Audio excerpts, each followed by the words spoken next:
Hello hello good morning. সকালে আকাশটা দেখো বেশ সুন্দর লাগছে। সকালে খেলাম উষ্ণ গরম জলে চিয়া সিডস। আজ খেয়েছিলাম রুটি। দেখো আমি তো রুটি ফোলাতেই পারি না, কি জানি কি কারণ, ওই একটা রুটিই ফুলেছিল। তার সাথে একটা সবজি বানিয়েছিলাম, বিট গাজর, আর তার সাথে ছিল পনির। সকাল করে স্নান করে নিয়েছি, স্নান করে রেডি হয়ে নিচ্ছি, যাব একটু বাইরে। বাইরে একটু কাজ আছে, আমি আর সৌরভ দুজনেই গিয়েছিলাম। আমাদের কাজ কমপ্লিট করে আমরা গেছিলাম হনুমানজির মন্দির। সেখানে গিয়ে ধূপ দিলাম। আর তোমরা যারা আরামবাগের মধ্যে থাকো তারা তো জানোই এই হনুমানজির মন্দিরটা কোথায়। তারপর বাড়ি এসে লাঞ্চ করে নিয়েছিলাম, আর কোনো ভিডিও ক্লিপ নেওয়া হয়নি।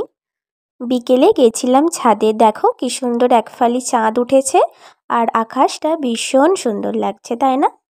চলো আজ আসলাম, দেখা হবে নেক্সট ব্লগে। টাটা।